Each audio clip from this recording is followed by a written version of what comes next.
नमस्कार, कान्तिपुर समाचारमा स्वागत छ। सुरु गरौं अहिलेका मुख्य समाचारबाट। पार्टी भित्रै दबाव बढेपछि विवादित दुवै अध्यादेश 4 दिनमै खारेज। प्रधानमन्त्री ओली नैतिक सङ्कटमा, बालुवाटारमा दाहाल र देउवासँग छलफल। उदयपुर र प्रदेश 2 का संक्रमितको सम्पर्कमा आएका 2000 जना परीक्षणको दायरामा। सुदूरपश्चिममा सदरमुकाम केन्द्रित परीक्षण हुँदा ग्रामीण क्षेत्रमा जोखिम। औषधिको कच्चा पदार्थ भारतीय सीमामै रोकियो। उत्पादक भन्छन् औषधि 2 महिनालाई मात्र पुग्छ।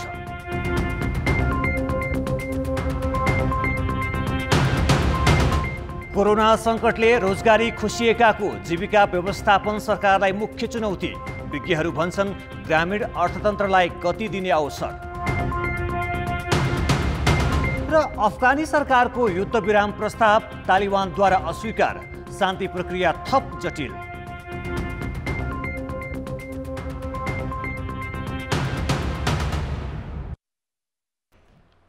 राजनीतिक दल र संवैधानिक परिषद सम्बन्धी विवादास्पद अध्यादेश 4 दिनमै खारेज गरिएको छ। चौतर्फी आलोचना र पार्टीभित्रै चर्को विरोध भएपछि मन्त्री परिषदको सिफारिसमा राष्ट्रपतिले दुवै अध्यादेश खारेज गरेकी हुन्। संविधानको धारा 114 को उपधारा 2 को खण्ड ख बमोजिम अध्यादेश खारेज गरेको राष्ट्रपति कार्यालयले प्रेस विज्ञप्ति मार्फत जनाएको छ। सरकारले गत सोमबार पार्टी फुटाउन सजिलो व्यवस्था सहित राजनीतिक दल र संवैधानिक परिषदमा 3 सदस्यको उपस्थितिमा बैठक राखी बहुमतमा निर्णय गर्न मिल्ने व्यवस्थासहित संवैधानिक परिषद सम्बन्धी अध्यादेश ल्याएको थियो। अध्यादेशपछि सत्तारूढ नेकपाभित्र असन्तुष्टि चुलिएको थियो। नेकपाको 9 सदस्यीय सचिवालयका 6 सदस्यले बिहिबार पार्टी उपाध्यक्ष वामदेव गौतमको निवासमा बैठक गरेर अध्यादेश फिर्ता लिन दबाब दिएका थिए। यस्तै पार्टी अध्यक्ष पुष्पकमल दाहाल र वरिष्ठ नेता माधव कुमार नेपाल पक्षीय 20 जना स्थायी समिति सदस्यले अध्यादेश राजनीतिक अस्थिरता निम्त्याउने र संविधानको भावना विपरीत भएकाले फिर्ता लिन लिखित रूपमै माग गरेका थिए। उनीहरूले स्थायी समितिको बैठक तत्काल बोलाउन पनि दबाब दिएका थिए। यस्तै नेपाली कांग्रेस सहितका विपक्षी दलले अध्यादेश ल्याइनुलाई लोकतान्त्रिक मूल्य मान्यता समाप्त पारी निरङ्कुश शासनतर्फ उन्मुख कदमको संज्ञा दिएका थिए। अध्यादेश ल्याए लगतै समाजवादी पार्टी फुटाउने प्रयास गरेको भन्दै प्रधानमन्त्री केपी शर्मा ओली थप आलोचित भएका थिए। प्रधानमन्त्रीले मन्त्री परिषद बैठकमा असल नियतले ल्याएको भए पनि पार्टीभित्र र बाहिर विरोध भएकाले निर्णयबाट पछि हट्नु परेको प्रष्टीकरण दिएका छन्। प्रधानमन्त्री केपी शर्मा ओलीले नेकपा अध्यक्ष पुष्पकमल दाहाल र प्रमुख प्रतिपक्ष नेपाली कांग्रेसका सभापति शेरबहादुर देउवासँग छलफल गरेका छन्। प्रधानमन्त्री ओलीले मन्त्री परिषदबाट 2 अध्यादेश फिर्ताको निर्णय गरे लगतै दाहाल र देउवालाई बालुवाटार स्थित निवासमै बोलाएर छलफल गरेका हुन्। सुरुमा ओली र देउवाबीच छलफल भएकामा पछि दाहाल पनि सहभागी भएका थिए। छलफलमा देउवाले समाजवादी पार्टीका सांसद सुरेन्द्र यादवलाई अपहरणको शैलीमा काठमाडौँ ल्याइएको भन्दै 23मा संलग्नलाई कारबाहीको माग गरेको नेपाली कांग्रेसले जारी गरेको विज्ञप्तिमा उल्लेख छ।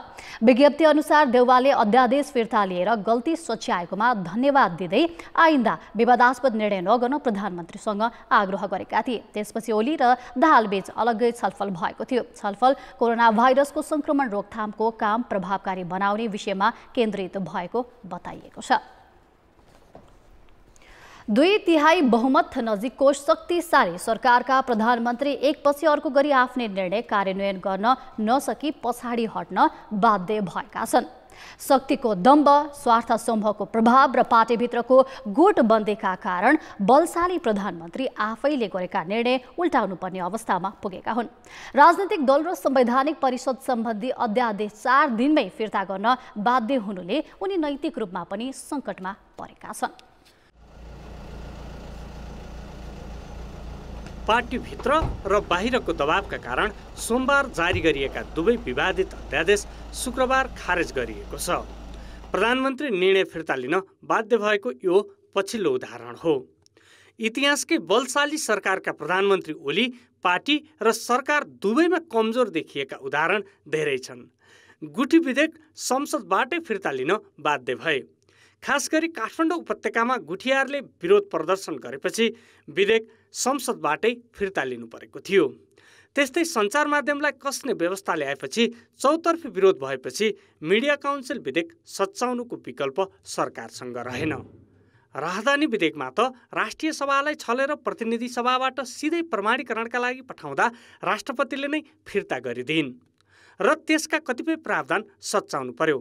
त्यसो त प्रधानमन्त्री सुरुदेखि नै गरेका निर्णयमा अडिग रहन सकेनन् र कतिपय निर्णय कार्यान्वयन नै नगरी अल्पत्र परे।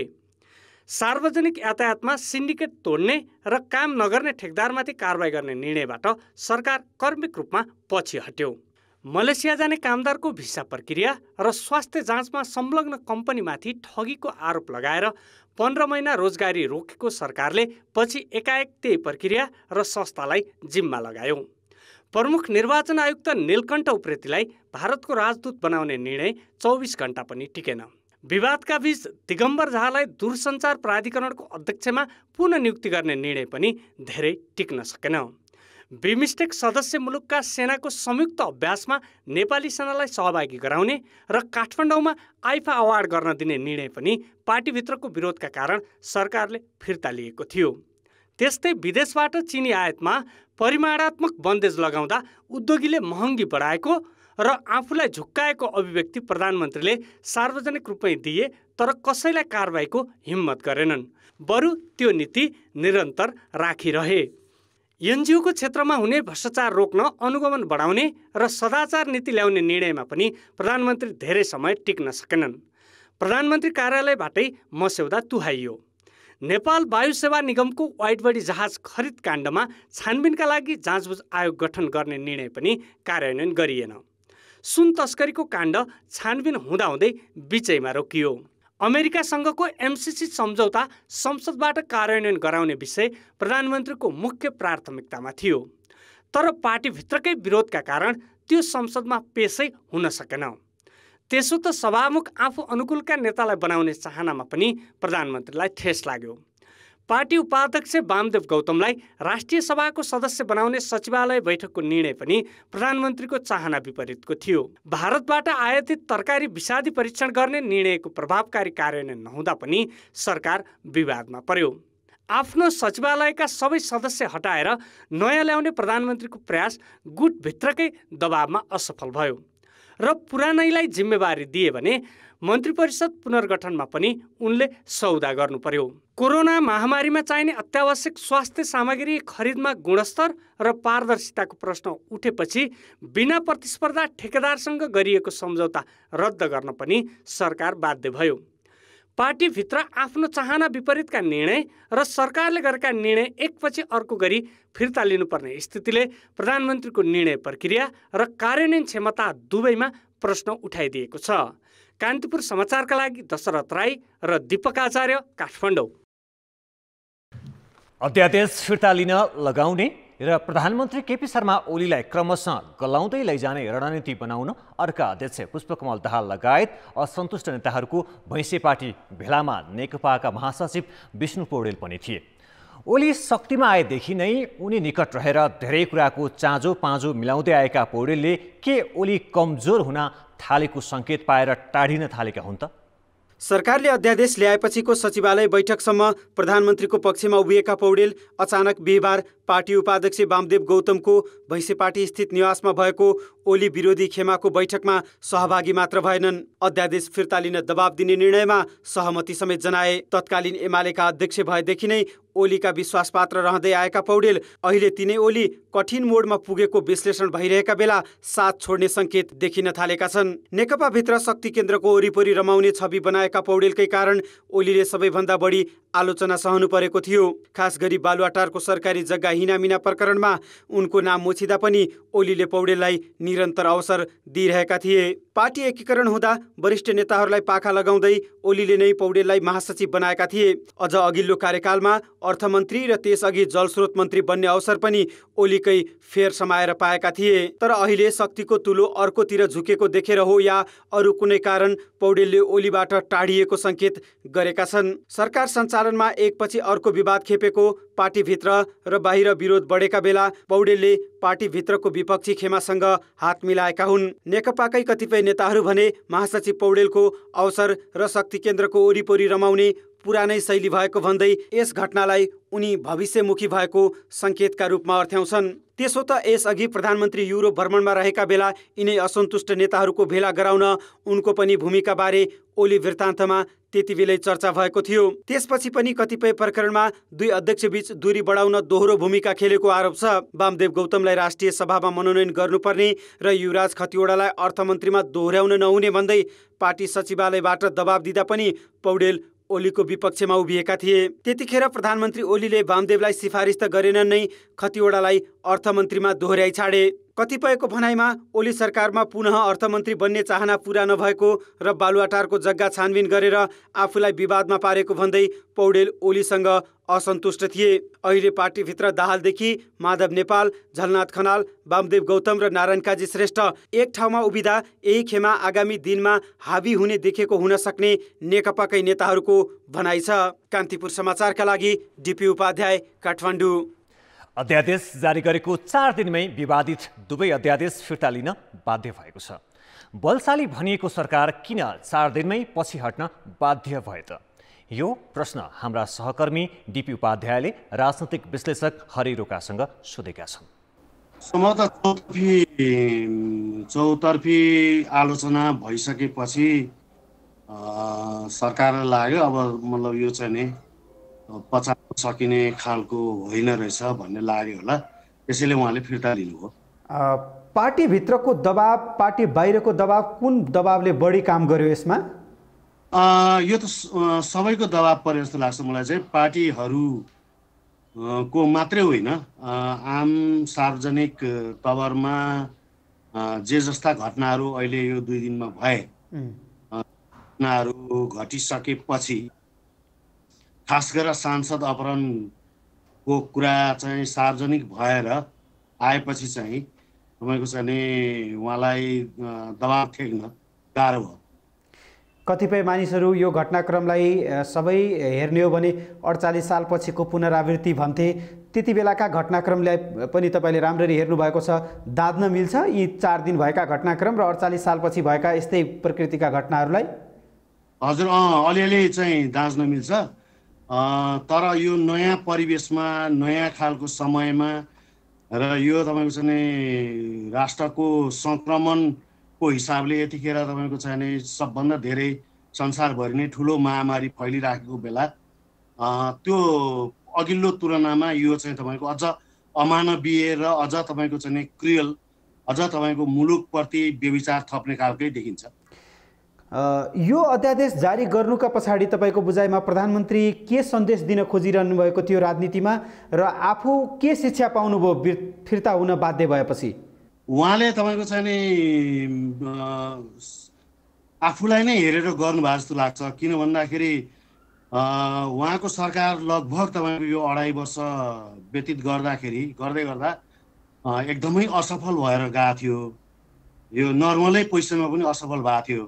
जस्तो तपाईँको चाहिँ नि बजेट, आफ्नै बजेट कटौती गर्नुपर्ने अवस्था, आफूले आकलन गरेको राजस्व घट्छ भन्ने अवस्था, अनि बिस्तारै तपाईँको चाहिँ नि रोजगारी वृद्धि गर्न नसक्नुको अवस्था, वा तपाईँको चाहिँ नि व्यापार घाटा बढ्दै गएको अवस्था र आम मानिसको जीवन पद्धतिमा कठिनाइहरू मात्रै उत्पन्न हुँदै गइरहेको अवस्थामा तपाईँको चाहिँ नि फेरि यो कोरोना थपियो। त्यसपछि पनि तपाईँको चाहिँ नि यो भ्रष्टाचारको बिक्रीहरू पनि बढ्दै गएको थिए। यो माहौलमा उहाँ तपाईँको चाहिँ नि अलिकति निरङ्कुश बनेर अझ बढी तपाईँको चाहिँ नि मतलब आफ्नो हातमा पावर लिइसकेपछि सबै कुरा गर्न सक्छु भन्ने खालको ध्येयका साथ उहाँले तपाईँको यो प्रस्तुत गर्नुभएको थियो, ताकि पार्टीभित्रका अपोजिसनलाई पनि तह लाउन सकियोस्, अरूलाई पनि तह लगाउन सकियोस् एउटै डन्डाले। वास्तवमा चाहिँ उहाँले दुइटै एउटा चरा मार्नको लागि प्रयत्न गर्नुभएको थियो। प्रयत्न स्वरूप नै तपाईँको यी 2 अध्यादेश आएका थिए।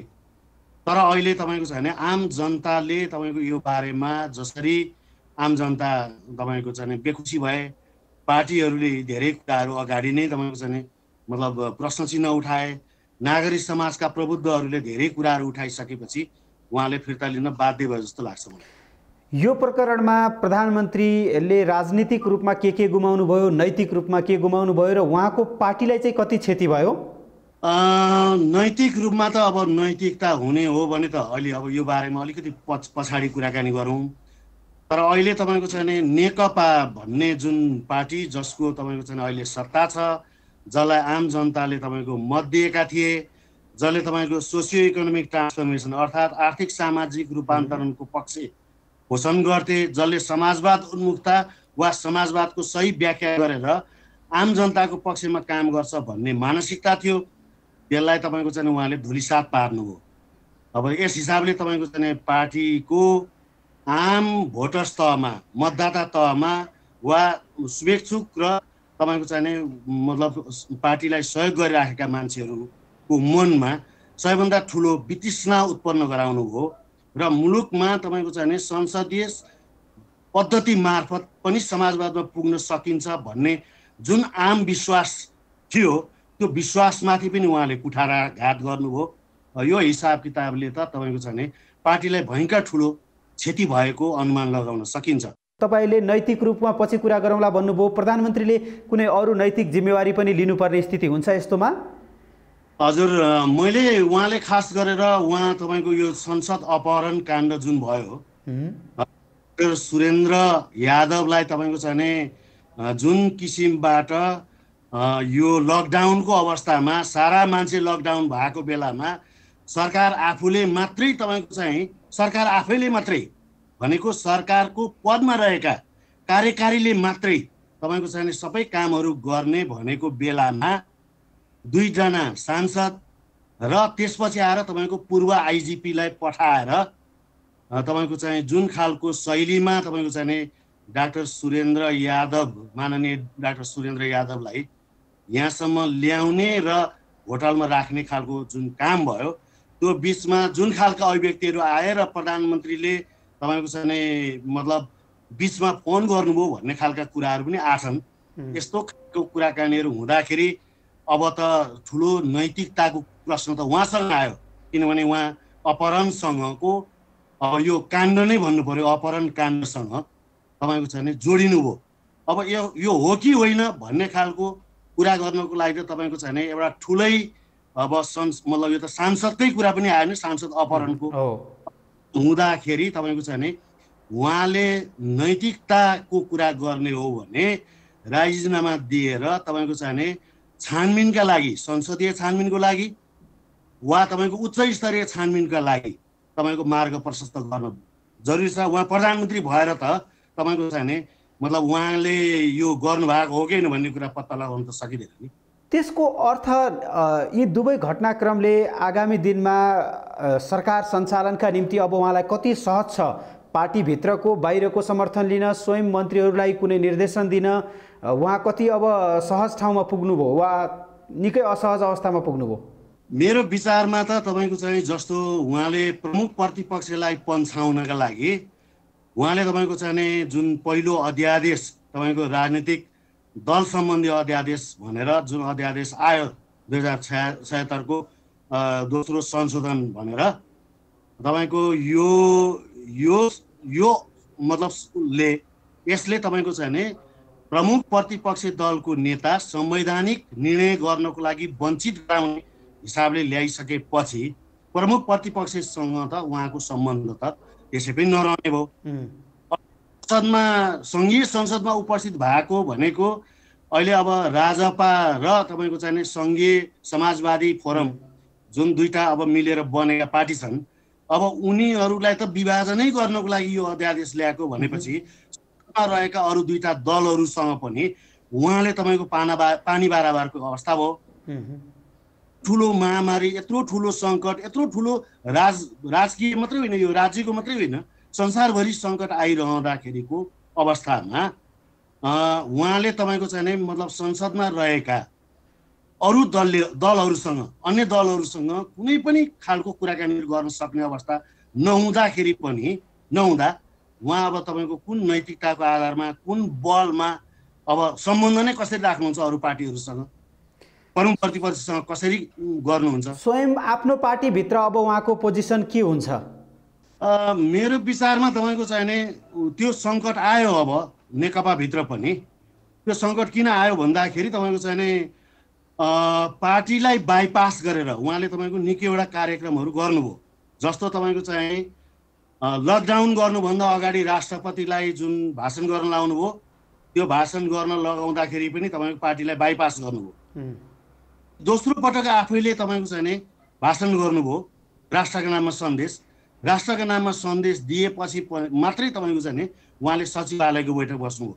भन्नाले सचिवालयको बैठक भनेको वा सचिवालय भनेको पार्टीको उच्च तहका शीर्ष नेताहरूसँगको सम्बन्ध भनेको अनुमोदन उहाँले बोलिसकेपछि, उहाँले गरिसकेपछि, उहाँले घोषणा गरिसकेपछि मात्रै अनुमोदन गर्ने खालको भयो। यस हिसाबले तपाईँको छ भने त्यो दलमा उहाँ चाहिँ सबैभन्दा सर्वेसर्वा सुप्रिम र अरू चाहिँ उहाँका सबै कार्यकर्ता जस्तो देखिए।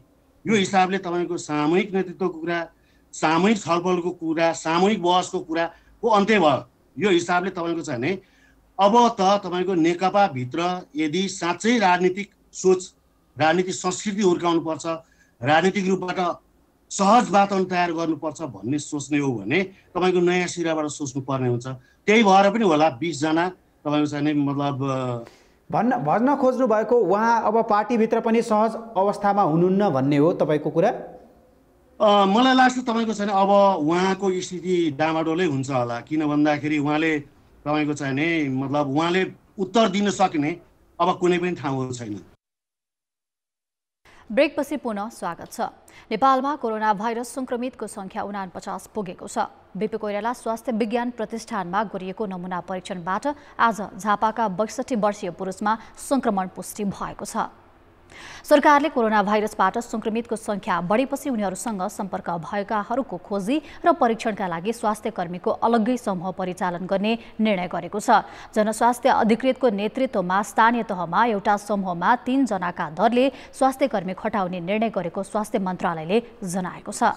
एउटा नगरपालिकामा 2 वटा, उपमहानगरपालिकामा 3 वटा र महानगरपालिकामा 5 वटाको दरले सो टिमहरू खटाएर टेस्टिङ र ट्रेसिङ गर्न र अन्य जुन कोभिड-19 को संक्रमणको रोकथाम र नियन्त्रणमा सहजीकरण गर्ने उद्देश्यले त्यहाँ परिचालन हुनुहुनेछ। यहाँहरू संक्रमणको आशंकामा अहिलेसम्म पीसीआर प्रविधिबाट 9407 नमुना परीक्षण गरिएको छ।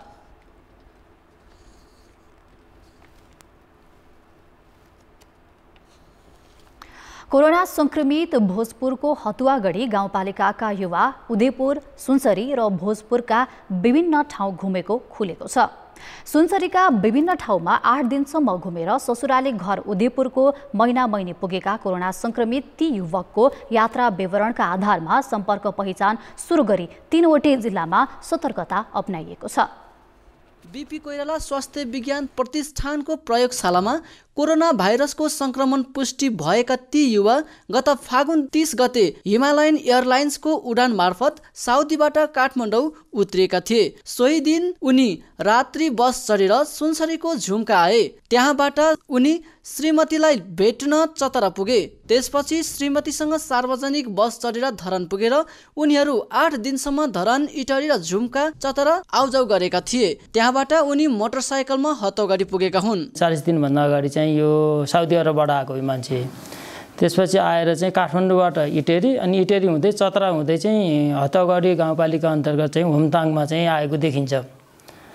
त्यसले गर्दाखेरि चतरामा केही दिन बसेको, अनि त्यसपछि चाहिँ हुमताङकोमा आएको। त्यसपछि आएर चाहिँ उसले चाहिँ 5-6 वटा भलिबल गेम खेलेको, अनि त्यसपछि चाहिँ विभिन्न भोज भतेरमा सामेल भएको। नेपाल आएको 38 दिनपछि द्रुत परीक्षण गर्दा पोजिटिभ रिपोर्ट आएको थियो।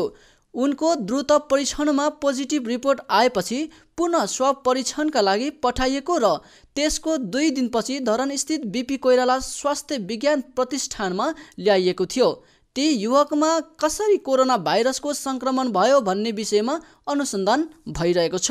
इतिहास हेर्दा अहिलेसम्म कुरा सुन्दाखेरि यहाँ आएर सरेको चाहिँ जस्तो लाग्दैन। उहाँ जति बेला बस्नु भएको थियो त्यस्तो केसहरू फैलिएको अवस्था थिएन। त्यसैले गर्दाखेरि उहाँलाई चाहिँ अब बाहिरैबाट नै आएको हो कि जस्तो हामीलाई चाहिँ एउटा शङ्का लागेको छ। भोजपुर हतोगढीको एक हेल्थ पोस्टको आइसोलेसनमा राखेर उनको उपचार गरिँदै आएकोमा शुक्रबार उनलाई विराटनगरको कोशी अस्पताल लगिएको छ।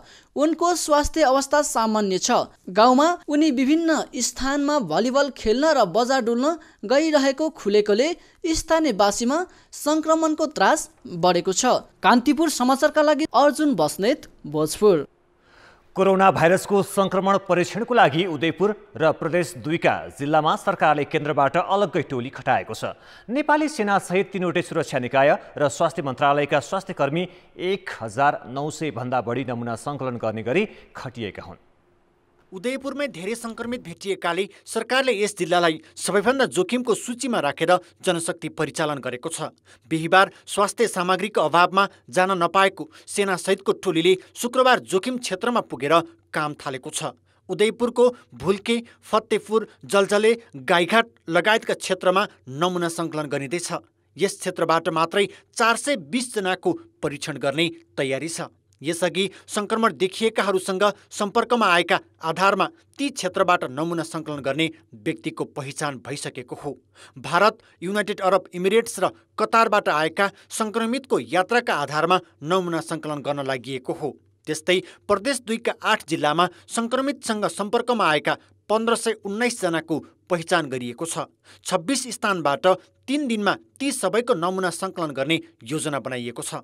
त्यसका लागि 3वटै सुरक्षा निकाय र स्वास्थ्य मन्त्रालयका स्वास्थ्य कर्मीको 6वटा टोली खटाइएको छ। र उदयपुरमा जुन अब हामीले भन्यौँ यो विभिन्न त्यहाँ अहिले आइडेन्टिफाई भएका मानिसहरूको चाहिँ उनीहरूको ट्राभल हिस्ट्रीहरू हेऱ्यौँ। उहाँहरूले कहाँ को मान्छेसँग कहाँ ट्राभल गर्नुभएको थियो भन्ने चाहिँ डाटाहरू हामीले चाहिँ छ।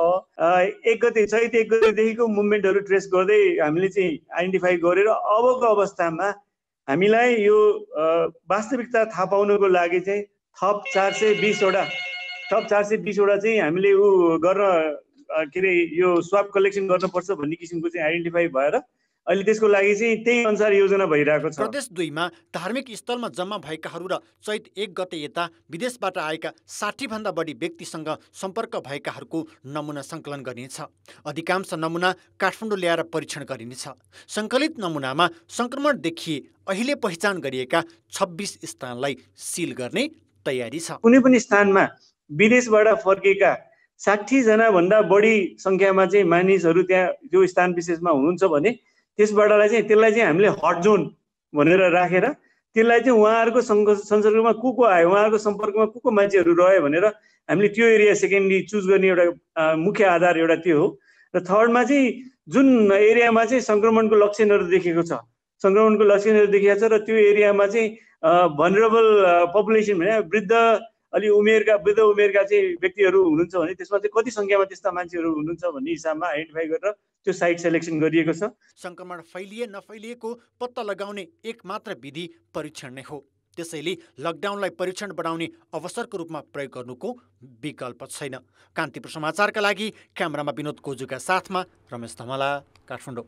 कोरोना भाइरसको संक्रमण देखिएपछि सिल गरिएको उदयपुरको भुल्केमा औषधि र खाद्यान्नको समस्या भएको समाचार कान्तिपुर टेलिभिजनमा प्रसारण भएपछि आज त्यस क्षेत्रमा नमुना सङ्कलनका साथै स्वास्थ्य जाँच र खाद्यान्न वितरण गरिएको छ। नेपाली सेनाको टोलीले आज सिवाईबाट 58, मैनामैनीबाट 5 र उदयपुरकै मोथियाहीबाट 20 जनाको नमुना सङ्कलन गरेको छ।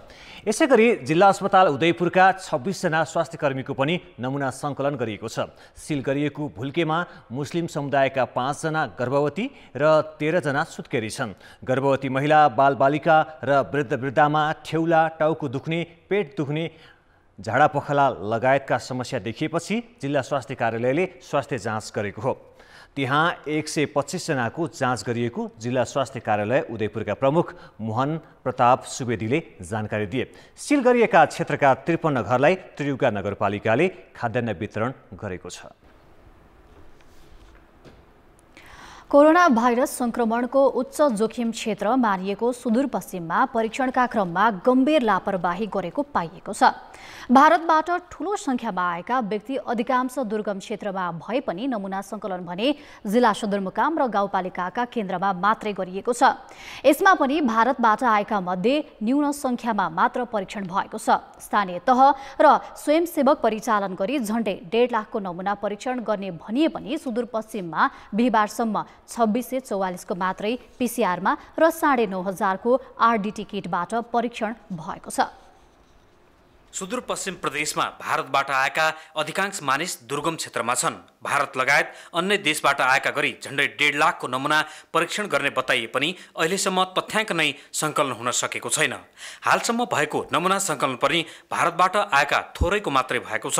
नमुना सङ्कलनमा खटिएका ल्याब टेक्निसियन पनि जिल्ला र गाउँपालिकाका सदरमुकाममा केन्द्रित हुँदा भारतबाट आएकाको परीक्षणमा ढिलाइ भइरहेको छ। समग्रमा पनि जनशक्ति कम भयो, सामग्री कम भयो, त्यसले गर्दा पनि एउटा काममा गति अगाडि बढाउन नसकेको यथार्थ हो। हरेक दिन कहीँ न कहीँबाट सुदूरपश्चिममा मान्छे आएकै छन्। उहाँहरूलाई क्वारेन्टाइनमा बसाएर घर पठाउन सकियो भने हो अब जम्मै काम त स्वास्थ्यकर्मी मात्रै गर्न सक्दैनन्, स्थानीय तहहरू सबैले आफ्नो मिलेर अगाडि बढ्नुपर्ने हुन्छ अहिलेको अवस्थामा। त्यसो त 3 तहका सरकार बीच पनि समन्वय नभएर पनि समस्या भइरहेको छ। हाल धनगढीमा 2वटा पीसीआर उपकरण छन्, तर त्यसको क्षमता अनुसारको पनि नमुना सङ्कलन भइरहेको छैन। अर्कोतर्फ नमुना परीक्षणका लागि आवश्यक पर्ने भीटीएमको पनि अभाव छ। अहिलेसम्म ती परीक्षणहरू तपाईले डाटाहरू हेर्नुहुन्छ भने 10,000 को हाराहारीमा मात्रै भएको देखिन्छ। त्यो चाहिँ एकदमै न्यून संख्या हो र चाँडोभन्दा चाँडो हामीले बढीभन्दा बढी व्यक्तिहरूको परीक्षण गर्नुपर्छ र यो नहुनको कारण जुन जनशक्ति छन् त्यस्तै यो त्यसमा चाहिने सामग्रीहरू भीटीएमको अभाव रहेको छ। यो चाहिँ पुरा गर्नको लागि म सरकारसँग र सम्बन्धित सरकारवाला सबैसँग म अपिल गर्न चाहन्छु।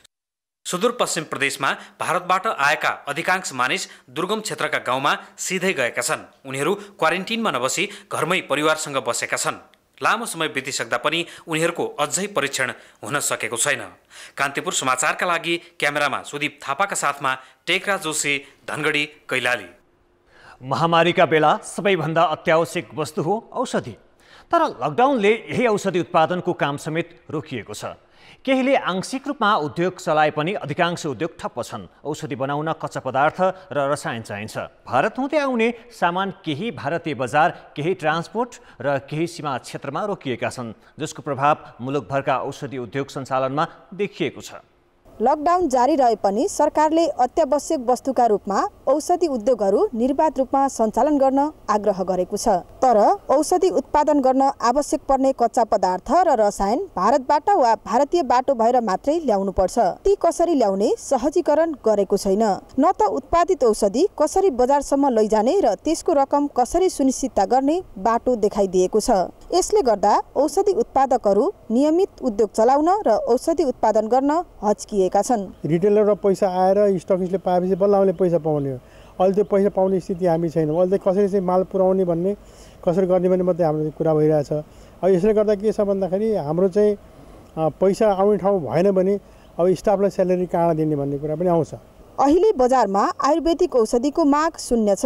एलोपेथिक औषधि समेत अरू बेलाको तुलनामा 10% मात्रै खपत छ। यस्तोमा औषधि उत्पादन गरिरहँदा त्यसको प्रयोग मिति घट्ने र औषधि खेर जाने हो कि भन्ने चिन्ताले पनि औषधि उद्योगहरू नियमित चलेका छैनन्। झन्डै 10% मात्रै पहिलाको तुलनामा व्यापार भएको छ। त्यो 90% हामीसँग स्टक रहेको छ। स्टक मौजुदा रहँदाखेरि समस्या कहाँनिर छ, औषधिको एक्सपायर डेट हुन्छ। 2 वर्ष एक्सपायर डेट, 18 महिना एक्सपायर डेट भएको चिजहरू आज 2 महिना घट्दा त 16 महिना भइसक्छ। यसले पनि हामीलाई भोलिको कालान्तरमा ठुलो समस्या ल्याउँछ। नगद तिरेर कच्चा पदार्थ र रसायन ल्याउनु पर्ने, कर्मचारीलाई तलब खुवाउनु पर्ने, तर उत्पादित औषधि उधारो बजारमा पठाउने वा स्टक गर्ने, यसमा समायोजन नमिल्दा पनि औषधि उद्योगहरू नियमित उद्योग सञ्चालन गर्न अन्कन आएका हुन्। क्वार्टरली प्लानिङ गरेर र मेटेरियलहरूको स्टक गर्थ्यौँ। त्यो क्वार्टरको हिसाबले लगभग अब सकिने अवस्थामा छ। रूपन्देहीमा 14 सहित देशभरमा 80 औषधि उद्योग सञ्चालनमा छन्। औषधि उत्पादनका हिसाबले अबको 2 महिना धान्ने औषधि स्टोरमा छ। अत्यावश्यक अवस्थाका लागि औषधि उद्योग खोल्न रकम तिरेर झिकाएको तर भारतीय सिमाना र ट्रान्सपोर्टमा अड्केका कच्चा पदार्थ र रसायनलाई नेपाल सरकारले सहजीकरण गरेर स्वदेशमा ल्याउने र उद्योगीसम्म पुर्याउन सहजीकरण गर्नुपर्ने देखिन्छ। उत्पादित औषधि बजारसम्म पुर्याउनका लागि पनि स्वदेशी ट्रान्सपोर्ट खोल्न सरकारले सहजीकरण गर्नुपर्ने देखिन्छ। कान्तिपुर समाचारका लागि क्यामेरामा स्वस्तिक श्रेष्ठका साथ अमृता अनमोल, तिलोत्तमा, रूपन्देही।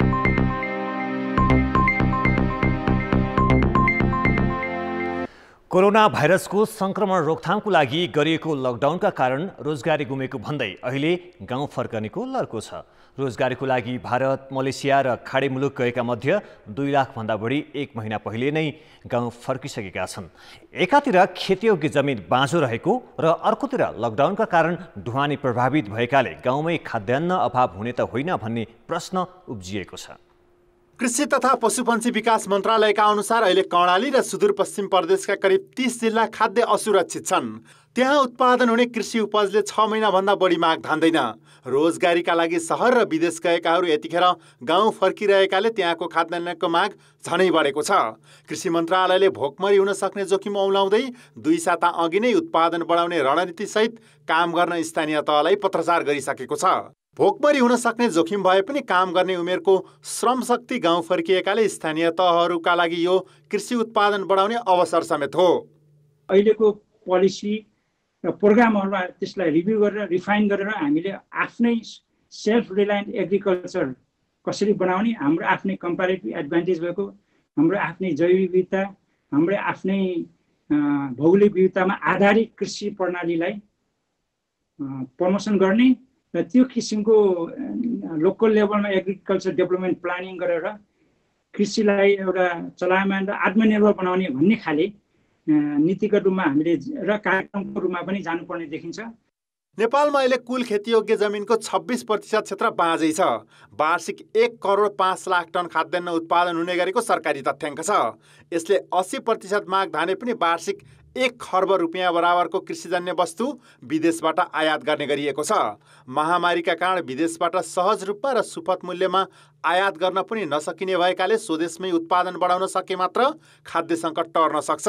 त्यसका लागि श्रम शक्ति र जमिन दुवै रहेकाले सिप विकास र प्रविधि भित्र्याउन स्थानीय तहले लगानी गर्नुपर्ने विज्ञ बताउँछन्। त्यहाँ भएका त्यसको कम्पेरिटिभ एडभान्टेज के छ, त्यसको आधारमा चाहिँ हामीले उत्पादन मात्रै होइन, उत्पादन गरेर त्यसलाई व्यापारमा लग्ने इभन भएका युवाहरू नेपालमा चाहिँ के अरे व्यापार गर्न, कृषि व्यापारमा या त्यो लेभलको मजौला व्यापार गर्न सक्ने मान्छेले त्यो क्यापेसिटी गर्ने, उनीहरूलाई ब्याङ्कले लोन दिनुपर्ने या केही मात्रामा सहुलियत अथवा सरकारले ग्रान्ट पनि दिन सक्छ। जस्तो कसैले गाई पाल्छन्, कुखुरा पाल्छन्, भैँसी यस्तो गर्छ, 2-4 लाखको चाहिँ एउटा चाहिँ ग्रान्ट दिनुपर्ने हुन्छ, जसले रियल पालेरै गर्छन्। त्यसो गर्दा मान्छे रोजगारी पनि सिर्जना हुन्छ। स्थानीय तहसँग अहिले बजेटको अभाव छैन। त्यो बजेट अब गाउँ फर्किएकाहरूलाई लक्षित गरेर खर्च गर्ने योजना बनाउन सके एकातिर गाउँमै रोजगारी र उत्पादनमूलक गतिविधि बढ्नेछन्, अर्कोतिर ग्रामीण अर्थतन्त्र गतिमान भई सम्भावित आर्थिक सङ्कटबाट पार पाउन सकिनेछ। कान्तिपुर समाचारका लागि सुमन पन्थ, काठमाडौँ। झापामा एक 62 वर्षीय वृद्धामा कोरोना भाइरसको संक्रमण देखिएको छ। यो सँगै कोरोना भाइरस संक्रमितको कुल संख्या 49 पुगेको छ र झापामा देखिएको यो पछिल्लो कोरोना भाइरसको संक्रमणको बारेमा कुरा गर्नको लागि हामीसँग झापास्थित हाम्रा संवाददाता गणेशमान मुखिया प्रत्यक्ष फोन सम्पर्कमा जोडिएका छन्। गणेशमानजी, यो पछिल्लो घटना देखिएको छ 62 वर्षीय वृद्धामा, उनको नमुना कहिले सङ्कलन गरिएको थियो, उनलाई अहिले कहाँ राखिएको छ? विकासजी, झापामा पहिलोचोटि अब कोरोना भाइरसको सङ्क्रमण एकजनामा देखिएको छ र उनी अहिले दमक अस्पतालको आइसोलेसनमा छन् र उनी लगायत जम्मा 7 जना दमक अस्पतालको आइसोलेसनमा छन् र अस्तिको दिन उनको द्रुत परीक्षण अर्थात् ऱ्यापिड डायग्नोस्टिक टेस्ट गर्दाखेरि चाहिँ पोजिटिभ आएपछि अरू परीक्षण गर्नको लागि सङ्क्रमण हो कि होइन भनेर चेक गर्नको लागि बिपी कोइराला स्वास्थ्य विज्ञान प्रतिष्ठान धरान पठाइएको थियो र त्यहाँ पिसिआर चेक गर्दाखेरि आज बिहान पठाइएको थियो र त्यो स्वाब परीक्षण गर्दाखेरि पोजिटिभ देखिएको भन्ने कुरो आएको छ र उनी लगायत 7 जना दमक अस्पतालमा छन् र उनको छोरो 28 वर्षीय छोरो चाहिँ दुबईबाट जो नेपालमा पहिलो सङ्क्रमित थिए त्यही जहाजमा चढेर आएको भन्ने कुरो चाहिँ जिल्ला प्रहरी कार्यालयका प्रवक्ता महेन्द्र श्रेष्ठले आज भर्खरै हामीलाई बताउनु भएको छ र उनको छोरालाई चाहिँ नेगेटिभ आएको र उनको परिवारमा बुवा र आमा श्रीमतीलाई चाहिँ मध्ये चाहिँ बुवालाई चाहिँ पोजिटिभ आएको भन्ने कुरो जानकारी आएको छ। भनेको यो कसरी कि यो स्थानीय स्तरमै सरेको हो अथवा छोरोबाट सरेको भन्ने त पुष्टि भएन नि, होइन? करिब एउटै परिवारमा बस्दाखेरि छोरैबाट सरेको हो कि भन्ने अनुमान चाहिँ गर्न सकिन्छ। अरू गाउँ भन्दाखेरि पनि त्यो छोरोबाट सरेको भन्ने कुरो चाहिँ आशंका गरिएको छ विकासजी। र छोरालाई चाहिँ नेगेटिभ देखियो।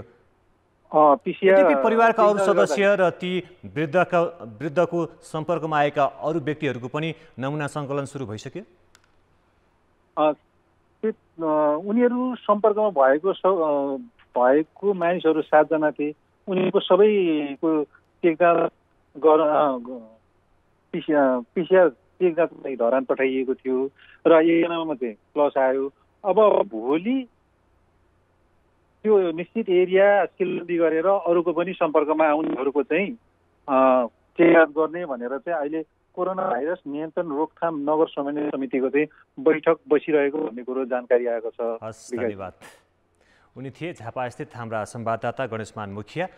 झापामा 62 वर्षीय वृद्धमा कोरोना भाइरसको सङ्क्रमण देखिएको छ र यो सँगै नेपालमा कोरोना भाइरसको सङ्क्रमितको सङ्ख्या 49 पुगेको छ। ब्रेकपछि पुनः स्वागत छ। सेवानिवृत्त भएको 100 दिन पनि नबित्दै नेपाल प्रहरीका पूर्व महानिरीक्षक सर्वेन्द्र खनाल सांसद अपहरणको आरोपमा मुछिएका छन्। यसै सन्दर्भमा पूर्व सामान्य प्रशासन मन्त्री समेत रहेका नेकपा नेता लालबाबु पण्डितसँग हामीले सोधेका छौँ, सुरक्षा निकाय र प्रशासनका उच्च अधिकारीले अवकाशपछि पालना गर्नुपर्ने मर्यादा के हुन्छ? अब को व्यक्ति प्रयोग हुनु भएन, जुन सार्वजनिक रूपमा केही आएका छन् त्यही कुरा नै जस्ताको तस्तै हो भने गलत कसैले गर्नु हुँदैन। उहाँहरूसँग मान्यज्यूहरूसँग जानुभएको थियो र उहाँकै भूमिका चाहिँ त्यहाँ देखियो भने त्यो राम्रो भएन। तर के हो भने मान्यज्यूहरूसँग जान साथ नै उहाँकै भूमिका निर्णायक हो र त्यो चाहिँ काम अपराधपूर्ण हो भन्ने चाहिँ अझै निर्कुल नभइसकेको हुनाले गर्दाखेरि म के भन्न चाहन्छु भने कुनै पनि व्यक्तिले पदीय मर्यादालाई ख्याल गरेर कुन काम गर्न हुने र कुन गर्न नहुने, कुन काम राजनीतिक हो र कुन काम गैर राजनीतिक हो, यो छुट्याएरै काम गर्नु सबभन्दा राम्रो हुन्छ भन्ने मलाई लाग्छ। सेवाबाट निवृत्त हुने बित्तिकै फेरि लाभका पदहरू खोज्ने, लाभका पदहरू दिने प्रवृत्ति जुन देखिएको छ नि, यसलाई तपाईँले कसरी लिनुभएको छ? पदीय आवश्यकता र संवैधानिक प्रावधानले गर्दाखेरि नियुक्ति गर्नुपर्ने स्थिति कतिपय कानुनी प्रावधानले गर्दाखेरि हो र मानव स्वभाव पनि हो कि अन्तिम समयसम्म सेवा सुविधा र पदमा चाहिँ बस्न पाए चाहिँ राम्रो हुन्थ्यो भन्ने व्यक्तिगत मनोकांक्षा हुन्छ। तर त्यसैलाई पछ्याएर हरेक राजनीतिक पार्टीहरूले अथवा सरकारले त्यसैलाई चाहिँ प्रश्रय दिने गरिकन प्राथमिकता राखेर जानु हुँदैन। योग्य भन्दा योग्य व्यक्ति यदि बाहिरबाट पनि छन् भने उनीहरूलाई अवसर दिनुपर्छ। व्यक्तिगत मनोकांक्षा भविष्यमा पद प्राप्तिका लागि कर्मचारीहरूले केसम्म गर्छन् तपाईँले देख्नु भएको छ, अनुभव गर्नुभएको छ? उहाँहरूले आफ्नो पदमा रहुन्जेल राम्रो काम गर्नु भएको छ भने अवसर दिनु हुँदैन भन्ने होइन, किनभने उहाँहरूको बुद्धि विवेक जुन उहाँहरूले चाहिँ शिक्षा लिनुभयो र आफूलाई यसलाई उच्च स्तरमा पुर्याउनु भयो, त्यसको पनि प्रयोग हुनुपर्छ, हुनु हुँदैन भन्ने चाहिँ होइन। तर के हो भने मात्र पदको निम्ति आफूले राम्रो काम नगरे पनि म जे पनि गर्न तयार छु र कानुन एकातिर, संविधान एकातिर, व्यवहार एकातिर र सक्रियता र पहलकदमी अर्कोतिर, यस बीचको अन्तर्द्वन्द्वमा आफू रुमलिने र आफूलाई मात्र सर्वश्रेष्ठ ठान्ने र सर्वश्रेष्ठ के कारणले ठान्ने भन्दाखेरि म चाहिँ कुनै पदमा रहेका व्यक्तिको नजिक छु, कुनै नेताको नजिक छु, कुनै पार्टीको नजिक छु, यस्तो स्थितिमा चाहिँ कुनै पनि हालतमा नियुक्तिहरू दिनु उपयुक्त हुँदैन। पद प्राप्तिको आशामा चाहिँ कुनै निर्णय गर्नको लागि पनि राजनीतिक नेताहरूको इसारा कुर्ने, त्यसपछि मात्रै निर्णय लिने, आफ्नो निर्णय क्षमता छ, उनलाई निर्णयको अधिकार पनि छ, तर इसारा कुर्ने यो प्रवृत्ति देखियो होइन? निर्देशन पर्खिने र निर्देशनमा मात्र निर्णय गर्ने प्रवृत्ति भनेको यो कार्यक्षमताको अभाव हो, कार्यकुशलताको अभाव हो र जिम्मेवारीलाई राम्रोसँग बोध गर्न नसकेको परिणाम हो। यो त्यसकारण यस्तो चाहिँ संवैधानिक अङ्ग अथवा कानुनी रूपमा पाएका अधिकार प्राप्त व्यक्तिले नै त्यो प्रयोग गर्नुपर्छ, अन्यथा चाहिँ अर्को मुख ताक्नु हुँदैन र त्यस्ता व्यक्ति चाहिँ योग्य होइन पदको निम्ति। तपाईले आफ्नो कार्यकालमा चाहिँ कुलिङ पिरियड सम्बन्धी जुन विधेयक ल्याउन लाग्नु भएको थियो नि, त्यति बेला किन आएन, कसरी रोकियो? विधेयक अहिले चाहिँ संसदमा अन्तिम चरणमा छ। त्यसकारणले निजामती सेवा ऐन विधेयक पारित भइसकेपछि त्यसलाई चाहिँ यो व्यवस्था पनि त्यही अन्तर्गत चाहिँ पर्ने गरिकन व्यवस्थापन गरेर जान सकिन्छ। त्यसकारणले यो संसदमा विचाराधीन अवस्थामा रहेकोले कारणले गर्दा यसको आवश्यकता छ र यो आवश्यकता महसुस गरेर नै ल्याइएको र मलाई विश्वास छ संसदबाट यो विधेयकमा यो प्रावधान चाहिँ पारित हुन्छ र भविष्यको निम्ति दिशानिर्देश हुन्छ भन्ने मैले आशा र विश्वास। हस्, धन्यवाद यहाँको अमूल्य समय र विचारको लागि। अब जनमतको अन्तिम परिणाम। जनमतमा हिजो हाम्रो प्रश्न थियो, महामारी नियन्त्रणका लागि अत्यावश्यक स्वास्थ्य सामग्रीकै अभाव किन भएको होला? ए, व्यवस्थापकीय कमजोरी, बी, गम्भीरताको अभाव र सी, काबु बाहिरको परिस्थिति। जनमतको अन्तिम परिणाम यस्तो छ। ए, व्यवस्थापकीय कमजोरीमा 52%, बी, गम्भीरताको अभावमा 39% र सी, काबु बाहिरको परिस्थितिमा 9%। अब जनमतमा आजको प्रश्न। जनमत आजको हाम्रो प्रश्न छ, कोरोना भाइरस संक्रमणको परीक्षण पनि सदरमुकाम र स्थानीय तहका केन्द्रमा मात्र गर्नुलाई के भन्नुहुन्छ? ए, झारा टार्ने प्रवृत्ति, बी, जोखिमको आंकलन नै नगर्नु र सी, विपदलाई निम्तो।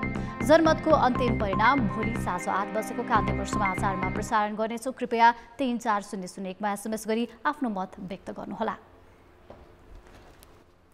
आज वैशाख 12 गते 9000 भन्दा बढीको मृत्यु र 7 लाख भन्दा बढी निजी आवास क्षतिग्रस्त हुने गरी भूकम्प गएको 5 वर्ष पुरा भएको छ।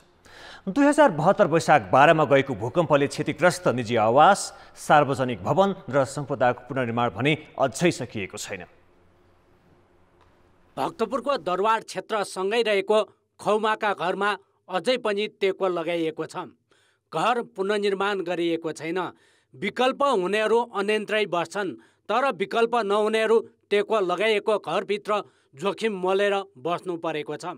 तलै पछि फरक फरक स्वामित्व हुनु र परम्परागत शैलीमा पुनर्निर्माण गर्न धेरै खर्चिलो हुने भएकाले यस क्षेत्रका कतिपय परिवारको तहरोमै बास छ।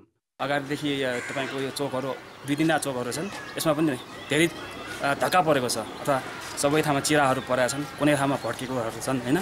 यो भड्केको कारणले अब यो घर एक त धेरैजना परिवार एकैसाथ बसेको घर हो र 8-10 परिवार यसमा बसिराख्नु भएको छ र यो घर बनाउनलाई पनि अलि मुस्किलै पर्छ। त्यसलाई हामी जेन तेन यहाँ बसिरहेका छौँ। अब टाइममा चाहिने आवश्यक मर्मतहरू पनि गर्दै, कुनै ठाउँ पानी चुहेको हुन्छ, कुनै ठाउँ तपाईँको छानो खसेको हुन्छ, त्यो पनि हामी मर्मत गर्दै बसिरहेका छौँ। बाहिरबाट हेरेर त भित्र चाहिँ त्यति खास छैन, त्यो चर्केबाट अलिअलि छ, चर्केको माथिभित्र चाहिँ खास छैन, त्यति डर लाग्दो छैन यो। किनभने यो पहिला पनि 90 सालमा पनि तपाईँको यो त्यति भड्केको नरहेछ यो घर। त्यही भएर त्यो बेलादेखि नै बलियो भएको नाताले भित्र चाहिँ त्यति डर छैन के बस्नुलाई। एक्लैले बनाउनु सक्दैन, आर्थिक अवस्था कमजोर छ, त्यत्रो 10 जनाको स्वामीको घर रहेछ, यो बनाउनै सक्दैन। अघि भने जस्तो पसल एकजनाको नाममा, कोठा एकजनाको नाममा, माथि तला एकजनाको नाममा, यसरी त बनाउनै सक्दैन। गोर्खाको बारपाकलाई केन्द्रबिन्दु बनाएर गएको भूकम्पले 3 दर्जनभन्दा बढी जिल्लाका 7 लाखभन्दा बढी निजी आवास क्षतिग्रस्त भएकामा 5 वर्षको अवधिमा 63% आवास मात्र पुनर्निर्माण भएको तथ्याङ्क छ। 25% आवास निर्माणको क्रममा छन् भने 12% आवास निर्माणको सुरसारै छैन।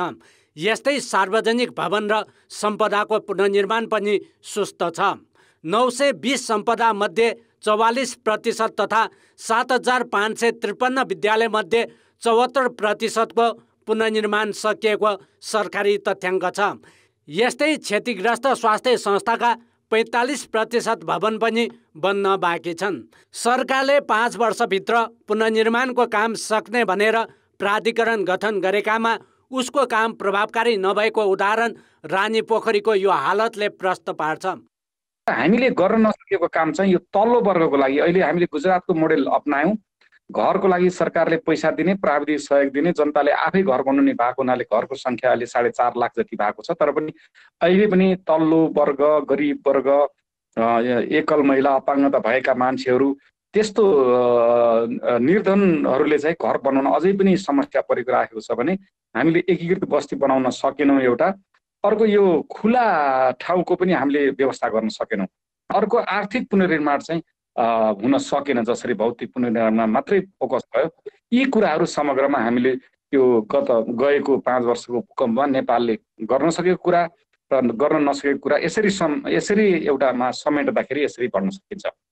सरकारले निजी घर बनाउन 3 लाखका दरले अनुदान सहयोग गरेको थियो। पुनर्निर्माणका नाममा अहिलेसम्म 3 खर्ब 81 अर्ब रुपियाँ खर्च भइसकेको छ। कान्तिपुर समाचारका लागि भक्तपुर सहकर्मी सुन्दर शिल्पकारका साथ नारायण किलम्बु, काठमाडौँ। अब पालो खेलकुद समाचारको। खेलकुद समाचार। अन्तर्राष्ट्रिय क्रिकेट परिषद आइसिसी का सदस्य मुलुक सन् 2023 सम्मका खेल तालिका परिवर्तन गर्न सहमत भएका छन्। आइसिसी को कार्यसमितिको बैठकमा कोरोना भाइरसको महामारीका कारण खेल तालिका परिवर्तन गर्ने सहमति भएको हो। बैठकमा हाल स्थगित खेल प्रतियोगिता सुचारू गर्ने र यसै वर्ष गर्ने तय भएको टी20 विश्वकप बारे पनि छलफल भएको थियो। टी20 विश्वकप अस्ट्रेलियामा 6 महिनापछि गर्ने तालिका छ। कोरोना भाइरसको महामारीका कारण अस्ट्रेलियाले सेप्टेम्बरसम्म विदेशीको प्रवेशमा रोक लगाएको छ। विश्वकप निर्धारित मितिमा नहुने आशंकाका माझ आइसिसीले खाली रङ्गशालामा भए पनि खेलाउने गरी तयारी थाल्ने निर्णय गरेको छ। कान्तिपुर समाचार अहिलेलाई सकियो। यसपछि लकडाउन डायरी हेर्न सक्नुहुनेछ। कान्तिपुर टेलिभिजन हेर्दै गर्नुहोला। नमस्ते।